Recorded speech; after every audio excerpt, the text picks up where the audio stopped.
রহমানির রহিম। ইমালা, ইমালা এর অর্থ হচ্ছে যে অন্যদিকে ঝুঁকে যাওয়া, কোনো জিনিস অন্যদিকে মাইল হওয়া, অন্যদিকে ঝুঁকে যাওয়া। 247 পৃষ্ঠা। অন্যদিকে মাইল হওয়া, অন্যদিকে ঝুঁকে যাওয়া। পারিভাষিক অর্থ হচ্ছে ফাতহাকে কাসরার কাছাকাছি উচ্চারণ করা, ফাতহার উচ্চারণকে কাসরার দিকে ঝুঁকানো, কাসরার কাছাকাছি উচ্চারণ করা, এবং আলিফকে ইয়ায়ের কাছাকাছি উচ্চারণ করা। আলিফের উচ্চারণ ইয়ায়ের কাছাকাছি কেমনে হয়? আলিফ কেমনে হবে ইয়ায়ের কাছাকাছি? অনেক বেকুব বুঝে না। আলিফ মানে হচ্ছে, আলিফ তো হচ্ছে হরফের নাম, আর আলিফের উচ্চারণ তো ক, এইটা ওইটারে কি করা? ইয়ায়ের কাছাকাছি উচ্চারণ করা। পুরোপুরি পরিবর্তন করা ব্যতীত, পুরোপুরি পরিবর্তন করলে তো আলিফ ইয়াই হয়ে যাবে, ফাতহা কাসরাই হয়ে যাবে, কিন্তু পুরোপুরি রূপান্তর না করে কিছুটা ওদিকে ঝুঁকিয়ে দেওয়া এবং ইশবা করা ব্যতীত, অর্থাৎ পরিপূর্ণভাবে করা ব্যতীত। যেমন কি দেখেন, মালিকি, এটারে মে কাসরা মানে কি? কাসরা আল কাসরু ভাঙ্গা, দাঁতের নিচের পাটি নিচের দিকে যাবে, জিহ্বার মধ্যখান উপরের দিকে উঠবে, এভাবে মুখ ভেঙে উচ্চারণ করাকে বলে কি? কাসরার উচ্চারণ।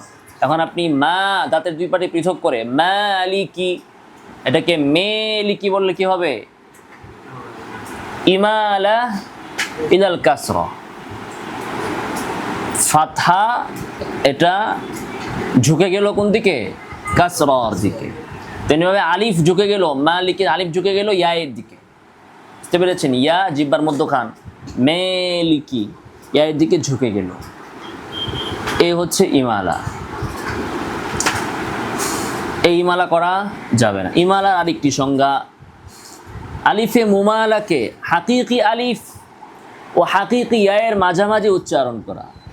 আগে আমরা যেমন তাসিলুল হামজাতে দেখেছিলাম, তাসিলুল হামজা মানে একটা হামজাকে হাকিকি হামজা এবং আলিফের মাঝামাঝি উচ্চারণ করা।